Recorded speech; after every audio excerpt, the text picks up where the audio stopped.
وبركاته. بسم الله الرحمن الرحيم.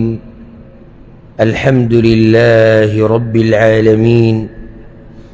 والصلاة والسلام على أشرف الأنبياء والمرسلين نبينا محمد وعلى آله وصحبه أجمعين. أما بعد، د امام نووي رحمه الله په دې مبارک کتاب کې د درسونو د سلسله د الله په توفیق سره بیا یو پیر شروع کوو. ما د کتاب په اوله کې دا خبره ذکر کړې وه چې اصل کې دا کتاب امام نووي رحمه الله داسې د حدیثونو را جمع کړي دي چې دا یو بل امام تیر شوی دی محدث چې مشهور دی په ابن صلاح رحمه الله باندې، هغه شپږ بنیادي حدیثونه را جمع کړي وو. شپږ حدیثونه بنیادي چې کې د دین غټې مسلې بیان شوي. نو امام نووي رحمه الله را ولګېدو په هغې باندې 14 حدیثونه زیات کړو، نو هغه یې 240 ته ورسول. ځکه بیا دې ته الاربعون ویلی کېږي او 240 څوک نه دی د عربو عادت دی، بلکې زموږ په ژبه کې هم داسې چې 240 یا 340 خلک وایي 40، 51 52 خلک وایي 50، نو هغه 240 ته ورسول. بیا بل وروسته یو محدث او امام راولګېدو، امام ابن رجب هغه ته ویلی کېږي، او هغه 8 حدیثونه دي کې نور زیات کړو نو 50 یې کړو.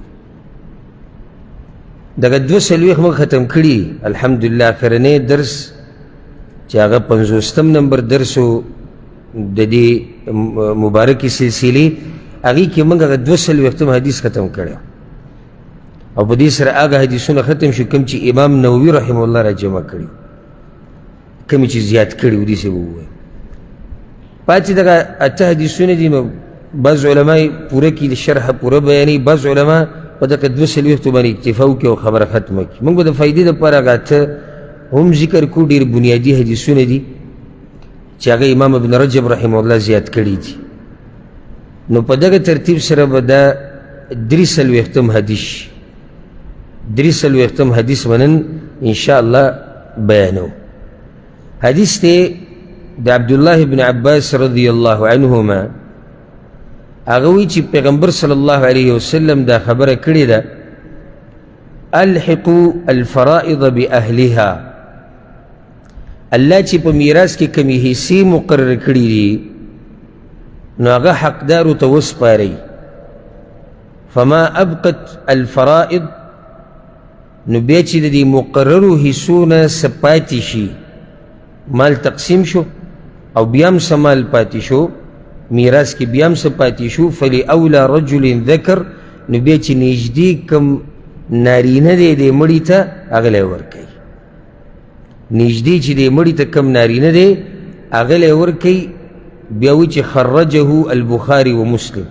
د حدیث امام بخاري و مسلم راوړی،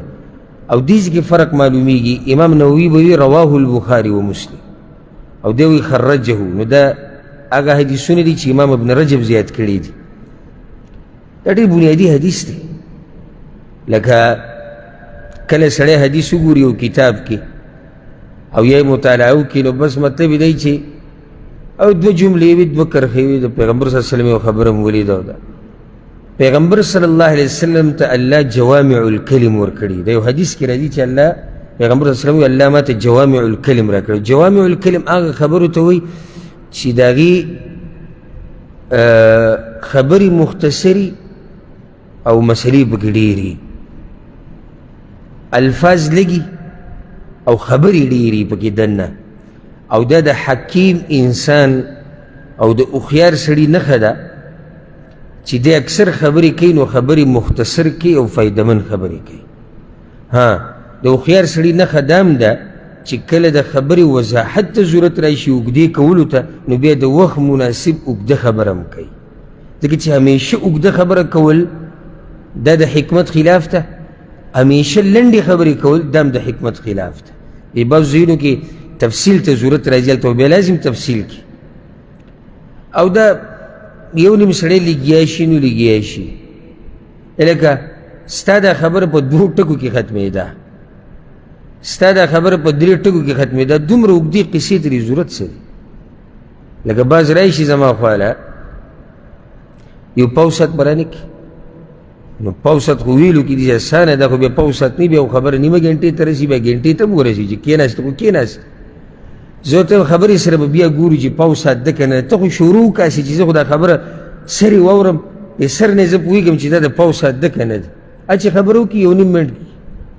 زه ته غواړې پوسط، ستا دا ټوله خبره دا د منټ هم نه ده، خو تا ورسره خواوشا کې دومره خبره لګولې ده چې قیسې نه دي سمه قیسه جوړه کړې ده. دا که تا ما ته مختصر کولی تا به داسې ویلو چې ما ته دا مسله راله نو ما ته یې دا وي ما ورته دا وي، اوس د دې څه حکم دی؟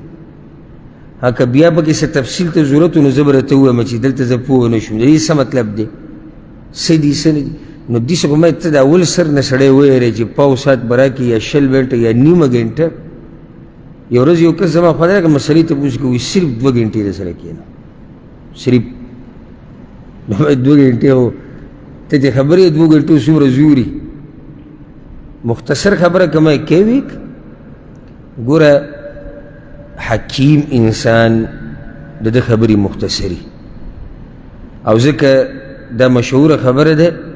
خیر الکلام ما قل و دل. غوره خبره هغې دی، غوره خبرې هغې چې لګي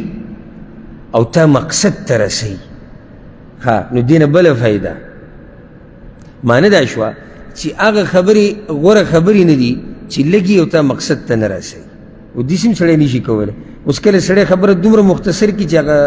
کم مقصد دی هغې ته به ته ونه رسېږي، نو دا بیا حکمت دی که د حکمت خلاف ده؟ د حکمت خلاف ده.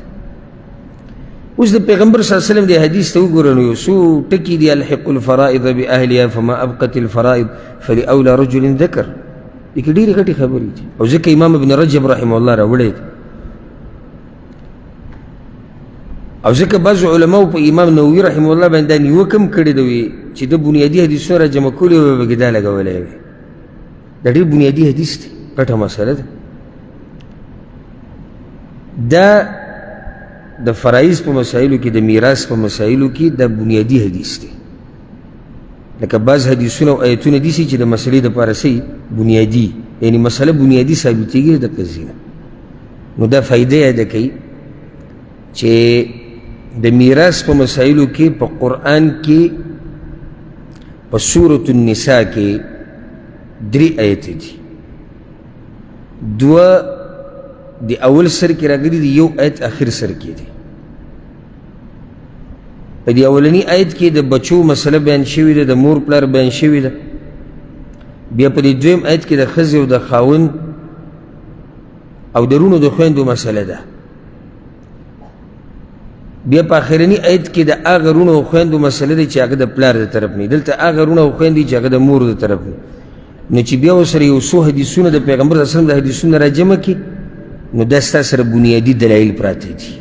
کم دلایل دي؟ بنیادي. که ما غوښتې زه داسې هم کولی شم د حدیث ترجمه مې تاسو ته وکړه او مخکې به ځو، خو نه، زه دا غواړم چې نن موږ صرف په دې درس کې په دې نشست کې د الله په توفیق سره په دې حدیث باندې پوه شو بس. او ځکه زما زه په هغه خلکو کې نه یم چې زما مقصد کتاب ختمولي یا څوک مې صفت وکړي یا ایوارډ میلاو شي چې وایي څومره تکړه. نه، مقصد زما دا دی که ما ورته په دې ګنټه ناسته کې یو ټکی هم زده کړو بس دا زموږ لپاره پوره ده. دلته را جمع کېده هغه په دې مقصد دی چې موږ د الله دین زده کړو بس. نو زه به د الله په توفیق سره یو څو مسلې تاسو ته د میراث بیان کړم. او اګر که دا علم دا ګران علم دی، د میراث دا علم چې دی دا اسان علم نه دی، دا ګران علم دی. خو الله هغه چاته اسان کړي چې څوک یې زده کوي. موږ چې خپله کله سبق وي د فرایضو دا درس چې به راکړي دی د فرایض هم وایي دا مسله به راشي د میراث ته تقسیم. نو بس اکثر به داسې وو موږ سره کوم ملګري چې وو نو یا به یو په هغه ورځ به یې چوټي وکړه او یا به کله سټ یو طرف ته تاو کله بل طرف ته تاو او لږ به داسې وي چې هغه به دې ته په شوق او جذبه کې ځکه چې دا علم ګران علم دی او دا اسان علم نه دی دا بس دا خبره کوي مزې ټولې مزې مولیانو وکړي څه دي خو په کرسۍ کښېنه خبرې کوه زه وایم راشي ته به دې کرسۍ کښېنه او صرف دې خلکو نه تپوس کوه تاسو صحت هم څنګه دی که دا دې برابر وکړه او ته ونه رپېدې بیا ماته ووایه صرف په دقه وایي چې ستاسو صحت څنګه دی دې کیمرې ته به کښېنې دې سپیکرو ته به کښېنې او بیا زه ګورم چې ته دا کار اسان دی که ګران دی امت ته مسلې بیانول او بیا مسله د چا د طرف نه بیانول الله او د الله د پیغمبر د طرف نه دا اسان کار دی ته ذموار یې څه چې ستا د خولې نه راوځي دی به تپوس کېږي تا نه اسان کار دی ځکه ما د چا یو ورځ د یو مولانا صاحب خبره وکړه پاکستان کې یو مقرر دی مولا خو نه تقریرونه ډېر کوي نو هغه یو تقریر 2 غنټې کړی دی ما ته سبحان الله وی 2 غنټې لګیا ما داسې تقریر لکه دا ده چې کړی دی ما کېنوه که ما دله 8 غنټې قصې ونه کړې نو زما نوم بدل که دی خو قصه کوي موږ تلي وو هلته هغه یو پوخا و یو یونیورسټۍ کې یو بیا هلته یو بیا موږ چې هلته رالو یو هلته رالو یو دین د الله ډېر مزېدار دین دی دې دپاره قرباني پکار ده نو موږ چې کله سفر هلته وکړو نو بیا دا خو نه موضوع شتي نه دلیل شتي نه مسله شتي دی به 2 غنټې خبرې نه کوي دی ما یې داسې موضوع باندې خو سړی لګیا وي په غنټو غنټو خبرې کوي خو ګران کار دا دی چې کله ته کښېنې او ته قرآن او حدیث بیانې دا بیا ګران کار دی او دا لویه ذمواري ده نو دې علماو له چې الله د اوچت مقام ورکړی دا هسې نه ورکړی دا د میراث دا مسلې غټې پیچیده مسایل دي او ګران مسایل دي او دا الله سبحانه وتعالی دوی په ذهن کې کښېنولي نو دا اوچت خلک دي ځکه الله د هغوی په ذهن کې دا کښېنوي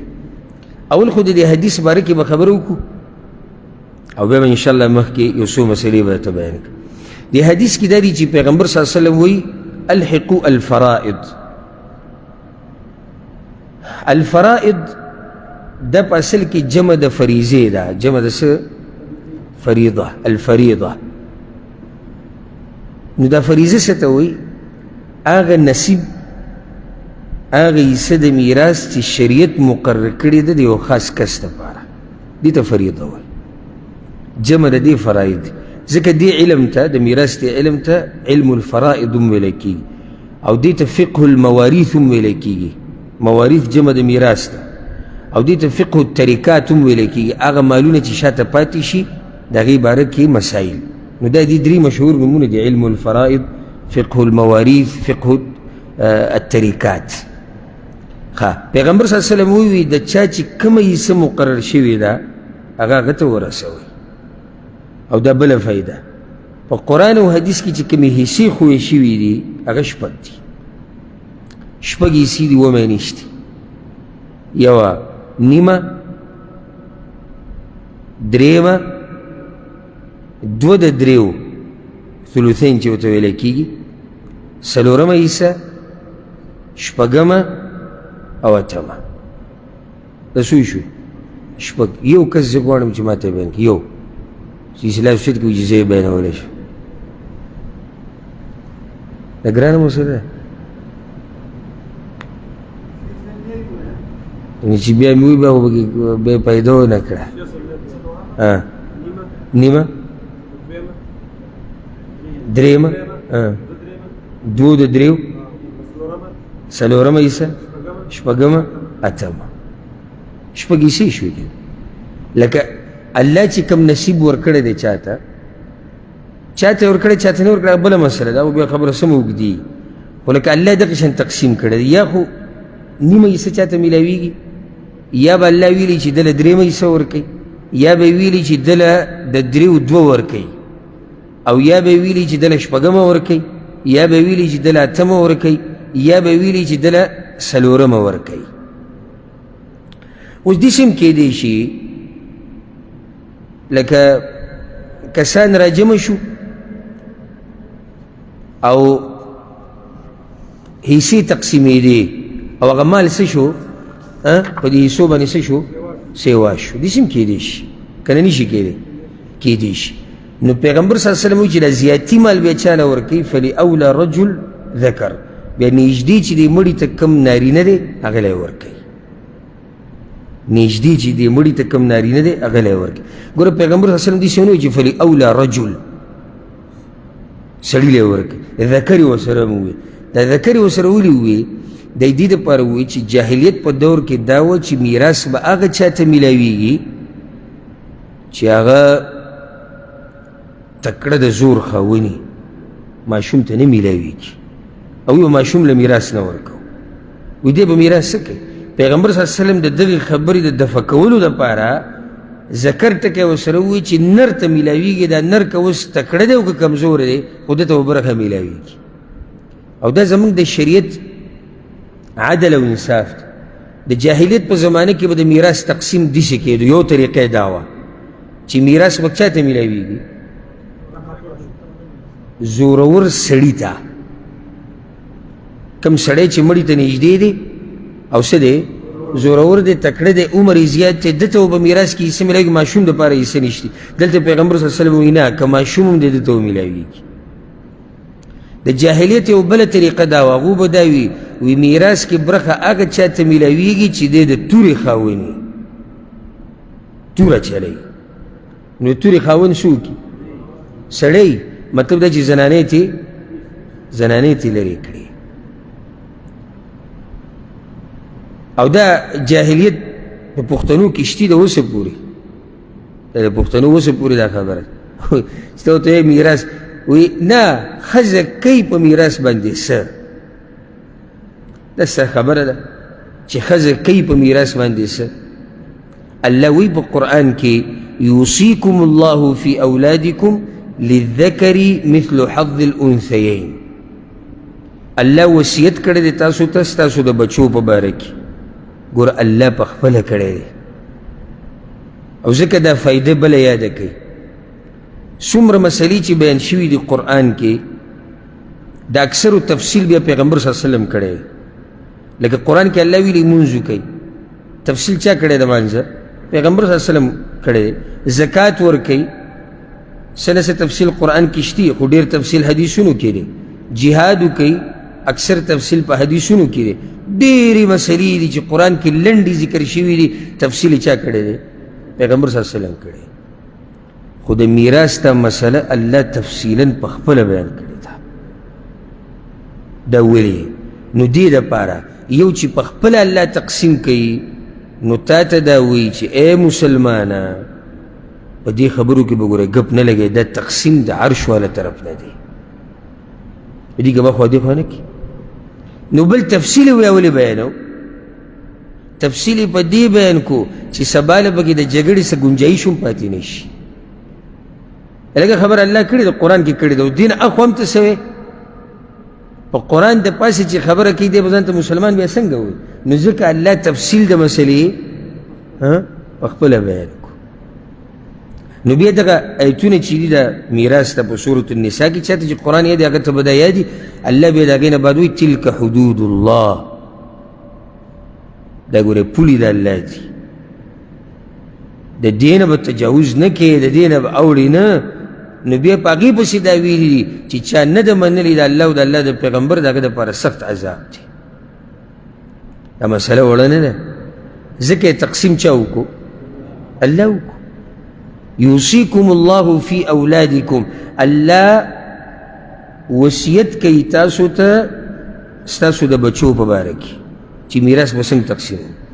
للذکر مثل حظ الانثیین سړي ته به برخه میلاویږي په شان د دوو برخو د جنۍ یا د جنکو اوس ګوره دې کې د حکمت خبره څه د هغه دا ده چې الله وایي سړي ته به میلاویږي په شان د دوو برخو د دوو جنکو مطلب دا دی چې اصل څوک ته چا ته میراث اول میلاو شوی دی زنانو ته که نارینهو ته زنانو ته دلیل به صحیح زنانو ته نه اول خو زنانې نه ذکر کړي بارک الله فیک هغوی ته میلاو شوي دي دوه حصې نو ځکه خو یې تا ته ووایي که نه چې دا دوو جنکو ته چې دا کومې حصې میلاو شوي دا دواړه چې جمع کړي دا یو هلک ته میلاویږي ورسېدی نو اهتمام د هلک د حصې ډېرو شو که د جنۍ نه د هلک اهتمام که دغه طرف ته ته وایي چې ډېر ورته میلاو شي دا جدا مسله خو دې بل جانب ته چې وګورې نو د جنۍ د حصې اهتمام ډېر شوی دی رد دی د جاهلیت په مسله باندې بله الله ته پته وه چې داسې بندګان به وي چې هغه به په دې کې چون چرا کوي الله په خپله خبره بیان کړه اوس ما خبره دا کوله مې پښتنو کې هم د جاهلیت دا خبره شته که نه وایي جنۍ ته چا برخه ورکړې ده الله برخه ورکړې ده څه وایې اوس لکه که څوک دا وایي چې جنۍ ته چا برخه ورکړې ده زه ته جواب کوم الله ورکړې ته دې نه بعد څه وایې په دې دپاسه هم ته څه وایې الله ورکړې ده برخه نه خاون وي قمقل غونته کې دی او دی خاون له ورکوي بیا نو ستا دې کې څه کار دی ستا دې کې څه کار دی ته به میراث په دې شرط ورکوې چې خاون له به بیا نه ورکوي او دا ستا د بچي چې تا نه میراث ولي او خپل خوا کې سکر له ورکوي نه بیا هغې باره کې څه او ډېرو به کې داسې کړي د پلار میراث او ټول دوړه کې به خوا کې سخر باندې او په ملګرو او په یارانو باندې نو اوس دې باره کې څه وی دې له څه چل که اوښی ستا قمقل دی که دا ښځی خاون له ورکوي که بچو له ورکوي نو هغې ته خو نږدې هم دقه دي پیغمبر صلی الله علیه وسلم وی که چېرته د الله نه علاوه چا ته سجده جایز وی ما به ښځو ته ویلی وی چې خاوندانو ته سجده لګوئ خاوندانو ته ته د هغې دپاره دومره قیمتي خو نه یې څومره چې خاوند قیمتي دی او خاوند کوي د ښځې دپاره ځکه خو قیمتي دی دا خور دا ته چې وایي چې خاوند لی ورکوي بیا دا چې ستا کره راشي هسې یو درې څلورو شپو له نو پټ پټ بیا لیږی کله د رور سره او کله د مور سره او دا به کله ځي او جدا لویه جاښه ده او بچي یې م راوستي او دی م راوستي او دغه حالانکې دا ستا خور کنه داسې نه وي زما دا خبرې غلط دي داسې وي که نه وي چې یو څو ورځې زیاتې شي نو بس بیا د یو ځي کې دا زینه او دا لویې غمې راوستې او دا لویې جاښې راوستې هغه خاوند ځکه جاښه ټول عمر له ساتي هغه له به نه ورکوي تا له بیا واپس راوړي ډېرې چې ورکوي وله خاوند یې او بچي دي نو د بچو دپاره مور او د مور دپاره بچي دا څومره اوچته رشته ده ته د هغې دپاره داسې یې لکه څنګه چې د هغې بچی دی نه او هغه چې دی بچو ته څومره ګرانه ده دومره تا ته ګرانه ده نه حقیقت به وایو دومره ګرانه ده چا ته خور نه ده ګرانه د هغوی مور ده اوس دا د دې مرضي ده که دې بچو لی ورکوي که دې خاون لی ورکوي که په خپله یې خوري که یې ساتي او که تا ته یې دربخي په خپله مرضۍ په هوش و حواس کې دا ټکی ورسره یاد کړه په هوش حواس کې په خپله مرضۍ بغیر د تنګولو نه او دا درته ووایم چې رب العالمین علیم بذات الصدور دی ګوره په سینو کې چې څه دي په هغې باندې الله پوهېږي ظاهره کې که ته خبر هر څنګه تاو راتاو کې خو الله په سینو باندې پوهه دی زما خو اوس دوه کسان راغلي وو ماښام منظر بعد ما سره ملاو شو څه مسله یې نو ما ورته ویل ګورې یو خبره یاده کړئ ګوره څنګه چې تاسو ما ته مسله ووایئ زه به له دې جواب درکړم خو ګوره په سینو باندې عرش والا عالم دی اوس دا خبره تاسو ما ته رښتیا داسې کودیس شوې ده که نه داسې نه ده شوې دا ستاسو مسله ده د الله سره زه به درله د هغه مسلې ظاهر ته وګورم او تاله به څه درکړم جواب به درکړم خو دې سره ګوره نه حلال حرامېږي او نه حرام حلالېږي دا مه یاده کړئ نو که یو سړی خویندې کښېنئ او په مخې او جوته اخر غریب د حیا د لاسه بیا څه ویلی هم نه شي والله مونږ خو یعنې ځکه د خپل ځاني ووایم سړي ته په خپله محسوسېږي چې دا پلانې کار چې دا سړی اوس ما سره کوي د دې د حیا د لاسه کوي اکثر چاته مثال کې د کار ویلي لکه اوس خدمت ته بچا راشي نو زه اول سوچ کوم چې کیدای شي دا سړی دی اوس مصروفه دی خو د حیا د لاسه به ما ته وایي چې زه دا کار دله کوم یا دا منډه به زه ووهم یا زه درځم نو بیا زه د حیا د لاسه هغه ته هغه کار نه وایم ځکه چې ما ته پته چې دی د حیا د لاسه به ما ته دا وایي چې او هغه په خپله مصروفه دی دا ټایم هغه فارغه نه سړی په خپله هم سوچ نو چې اوس تا خور کېنولي د غریبه او څلور داسې پهلوانان ناسي ته څه وې او زمونږ غریبانان او قرضي دي په موږ باندې او هغه پلاني او پلاسته ستا مرضي ده خو لکه زمونږ باندې قرضي او زمونږ مسلې او زمونږ دا او زمونږ دا غریبه بس ځمکې ته ګوري او څه ویلی نه شي بیا په اخره کې اوس شي تاسو اوس لکه چې پوز یې راوست نو دوی خوشحاله شوي کار وشو خور خو به خپله وایي چې عیسی موږ تا ته بخلې ده کار څنګه وشو الله سره به څنګه حل کوې کار څنګه وشو کار چې داسې په اسانه کېده خو ښه به کار نه دی شوی کار به هله کېږي چې کله دا ښځه په خپله رضا تا ته ده وایي چې وروره دا زما ځمکه ده زه په هوش او واس کې تاله مې درکړې ځه دا بیا څه دي زمونږ یو ملګری دا بعض ملګري یې پېژني هغه کیسه کوله وایي زمونږ ماما وایي د خپلې خویندې را جمع کړې د دې څلورو خویندې وایي چې څه مسله ده اوس کاغذونه دي او څه هغه سادهګانې هغوی ته څه پته وه مشرانې ښځې بس په دې باندې ګوتو ته ضرورت ته په دې دا ته ضرورت ته د هغې ګوتې ولګول هغوی ضرور دی ورور دپاره خور څه وم قرباني ګوته لګول څه شی نو بیا ورته وایي چې عیسې تاسو موږ ته معاف کړي خویندو ته یې دا نو دی به مو اوس خوشحالې چې کار وشو ولې هلته خویندو ګوته لګولې ده نرزوی دی دا خبرې په سړو پورې مزه کوي په دې طریقه سره ته د یو زنانه نه حق لې په دې طریقې سره ته د یو تورسرې نه حق لې ته به الله له څه جواب ورکړي او سبحان الله دا راته وایم کومو خلکو چې دا کارونه کړي دي که نه رب العالمین د هغوی په کور کې برکت نه دی راوستی بچي بې دینه په دقه میراث باندې دا رونه یو بل وجري ما په خپله داسې لیدلي تاسو به تم خبر یې دغه میراث چې د خویندو نه په زور اخیستی دی په هغې یو بل وجلي دي او عمر له ذلت محکمو ته او کوټونو ته او دا هلته لاړ شه او دلته لاړ شه وکیل ونیسه او دا ونیسه د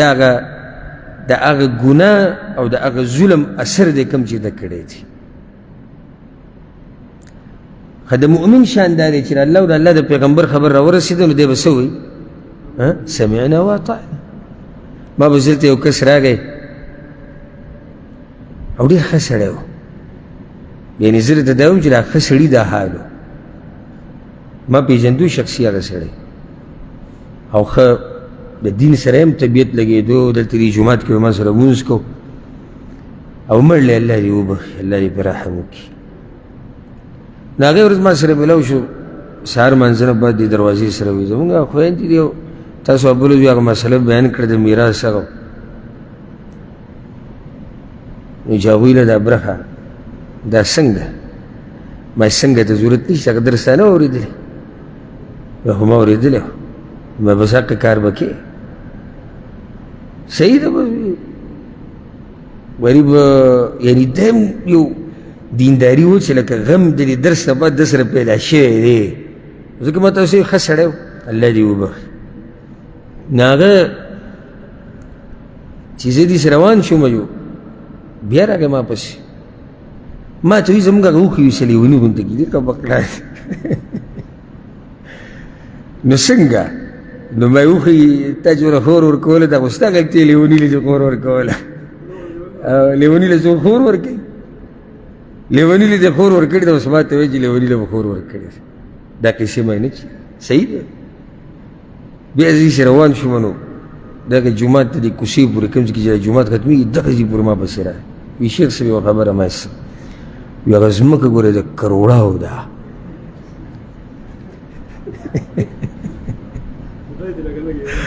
نو ما ستا مطلب څه دی ما ته سبا خبره ولې نه کوې نه یې ورکوې نه وی چې الله ویلي بیا خو به ورکول غواړي نو ما عرش ولې وي چې ورکړه نو ما دا به ورکې او دا راته هم ویم په دې به زړه نه بد کوې ځکه دا فیصله د الله ده ښه په خوشحالۍ به ورکړي قب خوشحالي او الله بدل ما د دې په بدل کې ډېر څه درکړي نو الله دې هغه له جنتونه ورکړي بیا ما ته ویلو چې څه وخت بعد بیا ما سره ملاو شي تقریبا میاشت یو نیمه هغه ځمکه هم تقسیم کړې او کومه خور چې یو پکې زموږ مړه وي هغې بچو له هم هغه ځمکه ورکړه ما ته ګوره چې الله تعالی څومره برکت درکوي نو خبره مې څه پورې راواغسته چې جاهلیت په دور کې عیسه به چا ته میلاوې ده سړو ته زنانو دپاره نه وه رب العالمین راغی زنانو له رب العالمین دې شریعت راولېږو چې زنانو له پکې برخه ورکړه او دا بعض چغې وایي د انګریزان او د بېدینه او د لیبرل علمانیان او د زنانو حقوق راشي زموږ رب چې زنانو له کوم حقوق ورکړي داسې چا ورکړي دي نو که څوک دلته دا سوال وکړي او دا اعتراض اکثر بعض جاهلان کوي وایي دې هلک ته چې دا دوه حصې میلاویږي او جنۍ ته یوه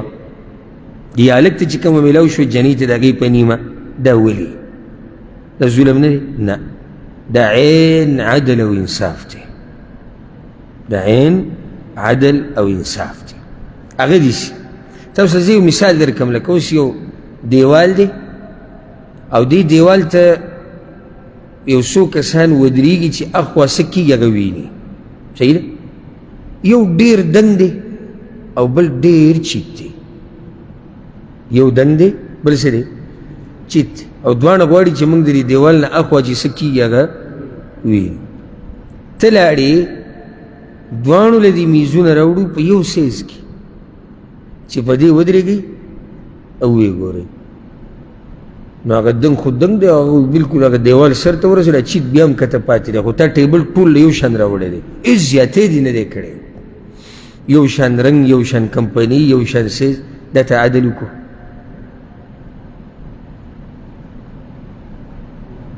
عدل نه دی خو یو شان میزونه راوړي عدل دا و چې دې چیت لی لږ دنګ میز راوړی او دې دنګ لی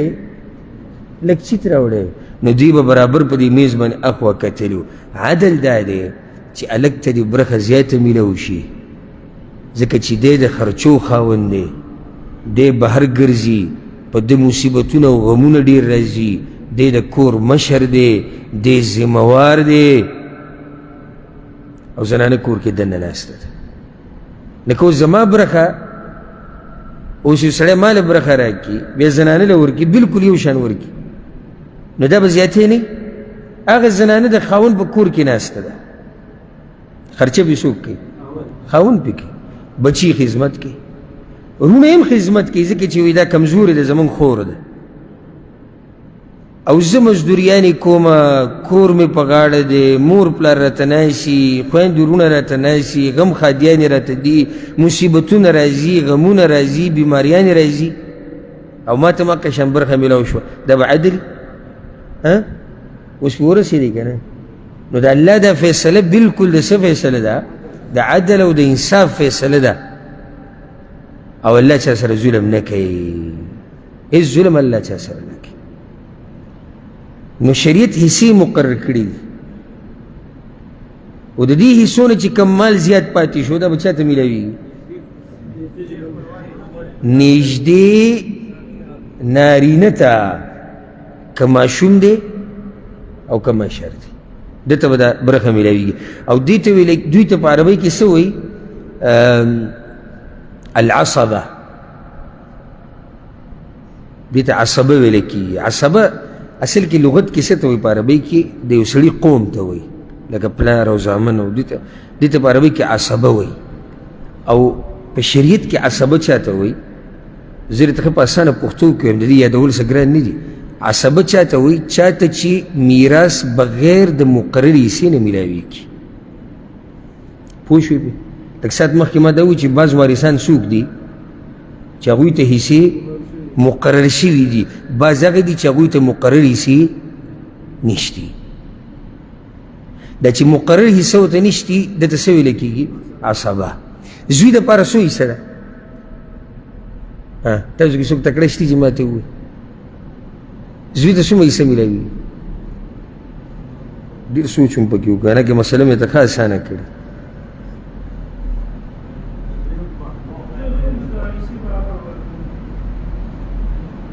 نو دلته به بیا زه تپوس کوم چې دوی خویندو ته څه ومیلاوېږي بیا به پکې وښلې او که نه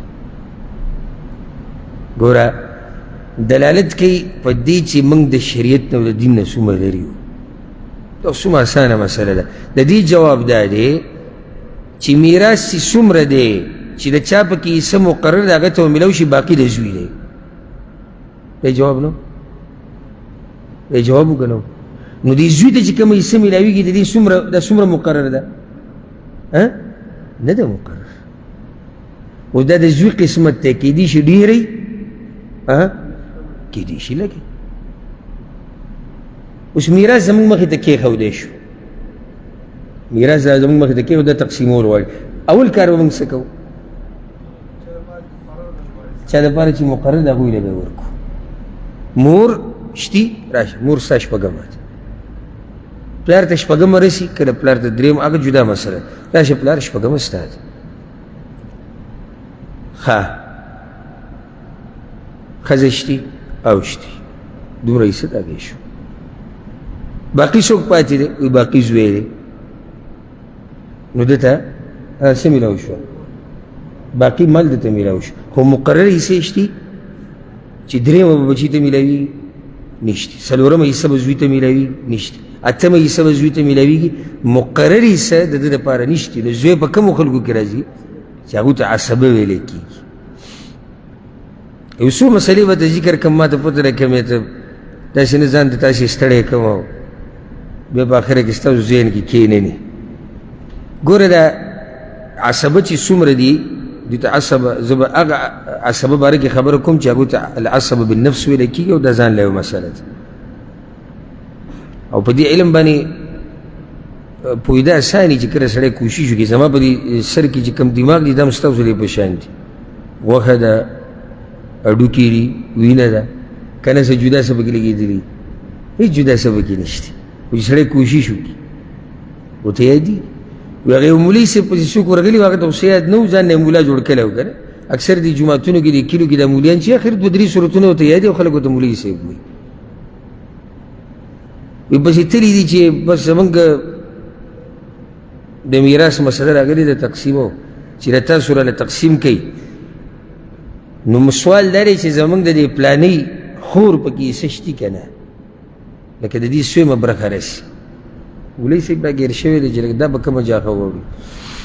نو هغه ورته دا به زه وګورم ستاسو د خور څه نوم دی هغه ورته نوم ویلی زینب یا فاطمه زموږ د هغې دا نوم دی هغه وایي سبا راشي زه به سبا ووایم چې ستاسو د خور سویمه حصه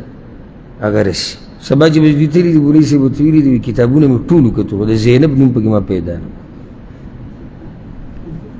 نو د دې څه برخه نه راشي ځکه چې کتابونه خو ما ټول کتبه راکړو کوم چې ما سره پراته دي او د زینب نوم ما په یو ځای کې ونه لیدو نو جواب دا دی چې د دې څه برخه هغه نه راځي نو دا علم دومره ګران نه دی څومره چې د خلکو ګران کړی چې سړی پکې سوچ وکړي نو هغه ته اسان دا عصبه چې دي چې د عصبه بالنفس ویلی کېږي دا په څلور قسمه دي ګوره بچي زامن البنو ته وایي زامن د مړي زامن بیا د هغوی زامن بیا د هغوی زامن دا چې څومره کته ځي دا د مړي ته نږدې څوک دي نږدې نارینه وایي دا نږدې څوک دي نارینه یو نږدې نارینه مړي ته څوک دي زامن دي نو بیا د زامنو زامن د زامنو زامن دي چې کته ځه ښه بل جهت څه دی پلار هغه نارینه دی چې مړي ته نږدې دی بیا د ده پلار بیا د هغه پلار بیا د هغه پلار او د سلسلې چې بر روان دا دویم جهت شو دریم جهت چې کوم دی هغه د دې مړي رونه دا د مړي ته نږدې نارینه دي خپل رونه د پلار د طرف نه رونه او بیا د دې خپل رونو ګور هغه رور مسله ګوره جدا ده کوم چې مور کې شریک ته زه هغه نه یادو ما دوه رونه ذکر کړو کم مور پلار کې شریک دی او پلار کې شریک دی خو بیا په دوی پسې څوک راځي په دوی پسې د دوی زامن دا بیا نږدې دي نو څلورم جهت څه دی هغه ترونه نو هغه هم بیا داسې دي خپل ترونه پلار کې شریک ترونه نو که چېرته هغوی نه نو بیا زامن نو هغه ترتیب هم دي چې زامن د هغه ترونو کم چې خپل دي او زامن د هغه ترونو کم چې صرف پلار کې شریک دي. سړی به وایي داسې نوي مسلې دي، نوي نه دي خو ته نه وایې. یعنې مسلې د نن نه سره پسه 1400 کاله مخکې بیان شوي دي. ما پسې یو وخت کې څه کسان رالي وایي موږ به جي دا د نحو دا علم او صرف او بلاغت او دا لکه ما دا علم ګران دی نه نه زموږ شوق دی. صحیح ماښام مانځه نه بعد به څه ملګري کېناستو حالانکې زموږ خو الحمدلله په دې باب کې تجربه ده نو سړی د پوندو نه هم پېژنو چې دی کولی شي اخره پورې که نه شي کولی خو نه خیر د هغوی یو شوق او جذبه وه موږ کېناستو هغې کې یو کس ما ته وایي ما هغه کې بلکل نه پوهېدو ما ته وایي زما دې مخ ته ایسي په یو نیب کتو او ما دا مسلې بیانولې لکه ما ته څه چلولې ما ته وایي چې را تا کومې خبرې شروع کړې ته اوسه پورې خو موږ ستا په دې خبرو پوهېدو ښه سپا خبرې به دې کولې ما اوس هم ښه سپا کوم مشکل ستا په ذهن کې دی ما کېده دی مسله ما کېده دی مسله تا کې دی ستا ذهن کمزوری دی ستا سوچ ورته نه رسي نو دا خبرې ښه اسانې دي که نه ګرانې دي اسانې دي. ها دا د فایدې ذکر کوم دا کم سړی چې پاتې کېږي نږدې د مړي ته او ده ته دا باقي مال پاتې کېږي کله نه کله ګوره ده ته ټول مال پاتې شي کېدای شي داسې څنګه چې نور هېڅوک نه هېڅ وکړي لکه زوی داسې ګرانه مسله خو نه ده نور هېڅوک نه شي څوک پاتې دی زوی پاتې دی دې زوی ته ټول مال میلاویږي. کله داسې کېږي چې دې عصبه ده چې کوم نږدې نارینه دی ده ته څه حصه میلاو شي هغه حصه چې د دې نورو نه پاتې شوې ده او کله داسې هم کېږي چې ګوره ټول هغوی ته میلاو شي او ده ته هېڅ هم میلاو نه شي سوای د پلار نه د نیکه نه او د زوی نه دوی ځان له یو مسله ده هغه زه د تفصیل نه بیان خو اوس دلته یو فایده ذکر کوم هغه ده یو سړی مړ شو او ښه ویښ اوسئ ما سره یو سړی مړ شو او مور یې ده ښځه یې ده دوی ته برخې خپلې څه شوې میلاو شوې او یو کس پکې دا حدیث وی په هغه ځای کې وی پیغمبر وایي چې کله مقرر حصې تقسیم کړي نو بیا نږدې نارینه ته باقي مال ورکوي او صحیح ده او چې نږدې نارینه وکړو 15 دي او هر یو وایي زه مړي ته څه یم زه نږدې یم دلته اوس مشکل جوړ شو کم یو به ډېر نږدې دا تفصیل درته ذکر کړو ما څو جهته ذکر کړو تاسو ته څلور زامن پلار رونه ترونه دا څلور جهته ما ذکر کړو ډېر اسانه مسله ده ته به اول دې جهتونو کې وګورې دې کې چې کم یو نږدې د هغه به رامخکې کېږي او په ټولو کې نږدې جهت هغه د زامن دي بیا پسې پلار او برزا بیا رونه بیا ترونه نو په دې ترتیب به ته کسان رامخکې کې پوه شوې که نه کسان ناست دي وایي موږ ټول د دې مړي خپلوان یو ټول نارینه دي ټول عصبو کې راځي نو صبر دی زامن دي یا دی نوسی دي زامن نشتی نوسی شتی صحیح شو دا رانږدې کېږي ښایي پلار دی د پلار ناست دی یا د هغه پلار ناست دی دوی رامخکې کېږي ورپسې دوی کې څوک نشتی ترونه ناست دي او رونه ناست دي څوک به رامخکې کېږي رونه ښه رویرونه ناست دي او ترونه ناست دي رویرونه دا به رامخکې کېږي او هېڅوک نشي ترونه دي بیا ترونه دي پوه شوئ که اوس دلته بل اشکال جوړېدی شي هغه ده چې جهت یو دی کم کسان چې ناست دي څوک ناست دي زوی ناست دی د زوی هم ناست دی او د هغه بل د زوی هم ناست دی ټولو ډډه لګولې ده وایي موږ خو نږدې نارینو کې راځو هغه کم علم انسان چې هغه صرف د جهتونه زده کړي دی او چې دا نږدې دی هغه وایي او بس ټولو ته به څه میلاوېږي ځکه چې جهت هم دقه د زامنو داسې دی مخکې دی موږ نه خبره دې غلطه وکړه جهت خو دا مخکې دی خو اوس په جهت کې دننه جاښه جوړه شوې ده نو اوس به څه کوو نو بیا به موږ هغه ورامخکې کوو کوم چې په درجه کې مړي ته نږدې دی لکه یو سړی دی مړ شو، پلار یې دی شاته او نیکه یې دی، جهت یو دی که نه دی؟ که جهت جدا دی یو دی، خو څوک به رامخکې کېږي؟ پلار. ولې؟ ځکه چې دی د دې نیکه نه دې مړي ته زیات نږدې دی.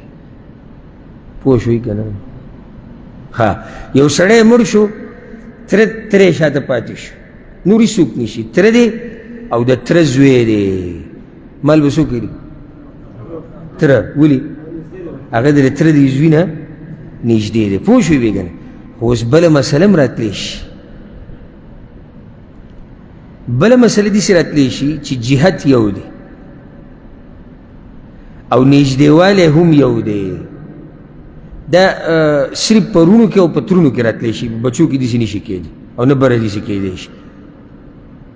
هلکه وایي زه یې رور یم، زه یې رور یم، هغه بل وایي زه یم رور یم. اوس مال چاله ورکوو، جهت هم یو دی، رشته څه ده؟ یو شان ده که نه جدا ده؟ اوس به موږ په دې رشته کې زورور ګورو، وروڼه دواړه وي، نو زورور داسې دي چې یو هغه رور دی چې هغه مور پلار کې شریک دی، بل هغه رور دی چې صرف پلار کې شریک دی. دا کوم چې مور پلار کې شریک دی دی رامخکې کېږي، د هغه یو نه کوم چې صرف پلار کې شریک دی. اوس پوه شوي په دې باندې؟ ښه، یو سړی دی مړ شو، مسله هسې والی ځه، یو سړی مړ شو، زوی پاتې شو، د تره زوی پاتې شو او هغه تره خپل تره دی، یعنی د ده د پلار خپل رور دی، او یو د تره زوی پاتې شو چې هغه صرف د پلار رور دی، په پلار کې شریک دی. نو کوم یو ته به میلاوي؟ کوم یو تره زوی ته به میلاوي؟ دا کوم چې خپل شقیق تره دی د هغه زوی ته به مال میلاوي. تاسو ګوره صحیح که نه؟ ګرانې دي که اسانې دي؟ اسانې هېڅ پکې نشته. په دې طریقې سره مال تقسیمي. اوس کېدای شي ماته څوک دا هم ویلی شي چې صحیح ده، خو اوس که جهت برابري، رشته یو شاني او طاقت د رشتې ټول یو شاني، اوس به څه کوو؟ نو بیا به مال په ټولو باندې تقسیمېږي. لکه یو سړی مړ شو، 4 زامن یې پاتې شو، ټول د هغه زامن دي، په یو درجه کې دي، یو مرتبه کې دي، یو جهت دی، یو طاقت دی. نو اوس به دا مال په دې 4 وړو کې تقسیمي. یو سړی مړ شو، سوال تاسو نه کوم دی، یو سړی مړ شو، 2 وروڼه خپل پاتې شو او 2 وروڼه په پلار کې ورسره شریک دي، او مال حصې مقرر چې کومې دي هغه ورسېدې خلکو ته، باقي مال پاتې شو. دا په چا تقسیمېږي؟ کوم چې مور پلار کې شریک دي، نو په هغوی به څنګه تقسیمېږي؟ یو شان، نیمه نیمه. ولې به یو شان تقسیمېږي؟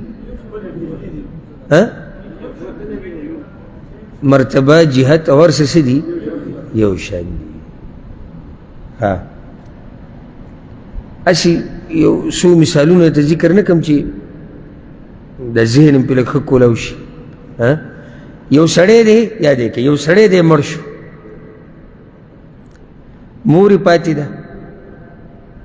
پلار یې دی، دا چې ما سره دلته بورډ وی، په بورډ مې ته لیکلی ښه وي پوه شي.